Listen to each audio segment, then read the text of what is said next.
Recently, I've been thinking about what it is that makes or breaks a friendship. And by friendship, I mean like a close friendship, like someone that I can tell if my day was good, someone I can lean on for help, someone I would bring with me if I were to go to war. It's like a true friend.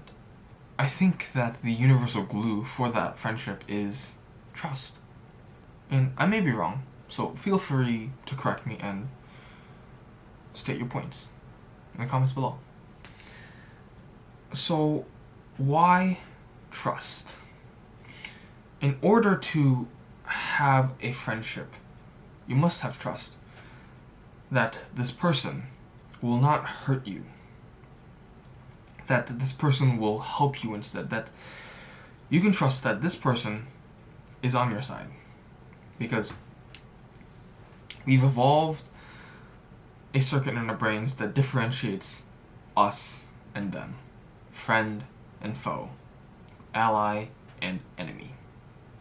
That is a circuit that is within us.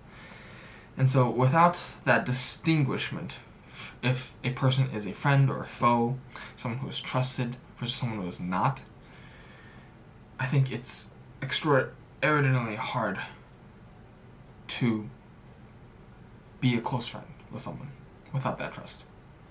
So why not love? Why can't love instead be the universal glue? And I think that you can love someone. You can love someone like a brother, but that doesn't mean you'll trust them. It's like having that one uncle in the family that is a little creepy, and so you really don't trust him, but he's your uncle, so he's a part of your family, so you sort of love him in a familial way, but you wouldn't trust him. You wouldn't trust him with your car. You wouldn't trust him with things that you value. You wouldn't trust him with secrets that you hold. So love does not necessarily equate to trust. And from this, you can love someone, but if you can't trust them, I don't think that you can actually become friends. Because what a friend is, basically, is that he or she is on your side. This person is on my side. I can love the enemy, as Jesus Christ says, or the Buddha, or basically every philosopher, person, religious guy has ever said. Right? Love your enemy. Some variant of that. Right? I can love the people I'm fighting. I can appreciate how they became that way. But that doesn't mean that I'll trust them. That doesn't mean that I'll become friends with them. But I think that trust leads to love, more than love leading to trust. And I'll explain why. When you trust someone, you trust in their character. You trust in them upholding certain expectations that you have from them. For example, if you ask someone to do something and they're your friend, you trust that they will do it, right? Now, this may not just be for friends, right? You can ask a stranger to do something and you have this certain expectation that if they agree to it, they will do it. So you trust them to do it. Furthermore, when you trust someone, you trust in someone's character.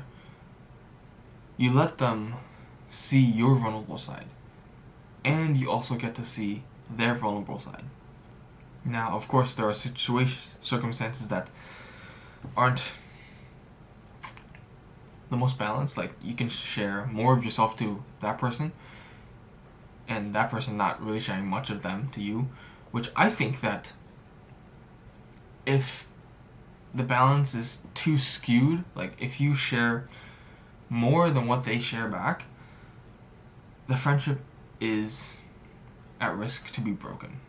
Because it says something, right? If a supposed friend doesn't share with you things in their life, if a person doesn't be vulnerable with you, does that not mean that you aren't exactly trusted? Now, it could be that that person just doesn't like sharing things, right? It could be. But it doesn't feel that way. It feels like you aren't trusted. It feels that they don't think that you are a worthy candidate to be vulnerable with. And that hurts the friendship, because that is a breach of trust, essentially. And so, without trust, there can be no love. Instead, if you have love but without trust, I think it's more an obligation. It's more love out of duty or pity. And you can think about a cousin that you love, but you don't trust. You know? Do you love him because of who he is? No, you don't. You love him out of obligation, because he's a part of the family, because maybe he was trustworthy at one time, but he's no longer trustworthy. You still love him, but you don't trust him. So moving on, what about faith? If love cannot be the fundamental glue between relationships, what about faith? I think this could work theoretically, but I also think it wouldn't be a true friendship or relationship, because it isn't two-sided. You know, it's because relationships are inherently two-sided, where you are communicating between two people, whereas relationships built on faith aren't necessarily like that. You don't have expectations of them. You don't have the same interactions. And in more transactional words, you need to be able to do things for them and also expect that they will do things for you. And so in other words, you need to be able to have expectations of them. But with faith, it doesn't work. Because a relationship based on faith is one that hopes that certain things will be done. You can't expect that things will get done, but you can hope that they will do. And so you can't actually trust that other person if the relationship is built on faith. Because trust is built on expectations. And so, going to religions, right? If you have faith in an unknown deity, there is no trust in that relationship. You cannot trust that that deity will do anything for you, right? Because nothing is concrete. There is only faith. Faith that he will help you in some way, shape, or form. Faith that he will do certain things. But you cannot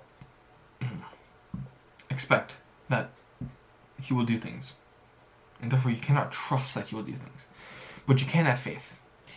And so really the entire relationship depends only on you. And in many, if not all cases, you will end up idolizing the person that you have faith in.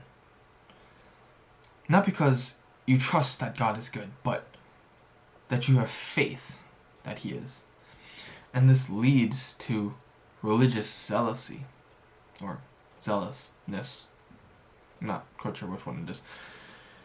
But it is because of this unending faith that religious zealots develop. Now, before people get extremely mad and post hate comments and whatnot, maybe it's already too late. Doesn't matter anyway.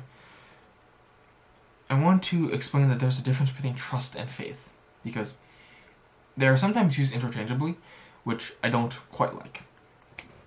So trust is where you know things are going to happen for sure. You can have an expectation that this will happen. Trust is logical. Faith is where you can't expect that things will go the way they are. It's illogical. And therefore, a belief in God is not trust, but entirely faith. And the nuance is really lost in phrases such as, "In God we trust," you know? Because you can't trust God. By nature of what trust is, you cannot trust God. But you can have faith in him. Now, of course, in God we faith doesn't sound nearly as good as in God we trust, right? Yeah. But I just want to get that distinction. So additionally, without trust, there can be no respect. And if you think about it, could you respect someone if you didn't trust them? And I would say, no, I can't. I can love someone, but if I don't trust them, I can't respect them. Because I can't believe their words. I can't believe their intentions or their actions. And without that trust, I can't respect them as a person. Because I don't know them. If I can't trust them, I don't even know them. So I can't respect them. And without respect, two people cannot be on equal footing. Because for a friendship to happen, you have to at least be on equal footing. Or willing, or close enough to that. And by equal footing, I mean respect. I mean that person A respects person B the same amount, or close enough. If person A doesn't respect person B as much, so person B respects person A a lot more, then a true relationship isn't going to happen. Right? You can think about it like, if person B respects person A a lot more than person A respects person B, then it's more like a mentorship. Maybe it's person A pitying person B, but it's not a true friendship. And therefore, if you don't respect someone, you can't really be friends with them, because you don't see them as an equal, in a sense. Going to a related question, what leads to broken friendships? And I think it's, first, broken trust leads to broken respect, which leads to a broken relationship. So for example, one girl outwardly tells another girl, a friend, that she likes this guy. The second girl, knowing this, still goes after the guy, and she gets with him. And so the first girl breaks off the friendship. Why? Because there was a betrayal in trust. The first girl trusted in the second. She trusted in her. She told her something that the second girl could use against her. And the second girl did use it. The first girl was betrayed. So without that trust anymore, there's no more respect. And no more friendship. Another example is when a friend doesn't answer your calls and doesn't keep his promises anymore. And over a year or two, the friendship just fades until it's finally just gone. Why? Because there was an initial loss in trust. You couldn't trust that they would communicate with you, or that he would keep your promises. And without that trust, there is no more respect, right? The moment you lose trust in someone, the amount of respect you hold for that person just decreases constantly, right? The more times it happens, the more you lose respect for him, right? Until it gets to the point where you can't see yourself being friends with them anymore, right? If the difference in respect is like this much, it's like, yeah, friendship's over, man. It's done. And so all of this rationalizing and logic is to simply say that trust is the fundamental basis of a friendship. It's the glue that holds together a relationship. And once a relationship no longer has that, I think that the relationship is over from that point on. Once you lose trust, the relationship, the friendship, it can linger, Like a small flame, it can linger for a year, 2 years. It can be in like a state of limbo where you think things are okay, but they're really not. Because once you lose that trust, the relationship's gone. And so, keep trust as the highest regard that you can have. Do you trust this person? Because if your answer is no, if you don't trust him or her, you really aren't friends.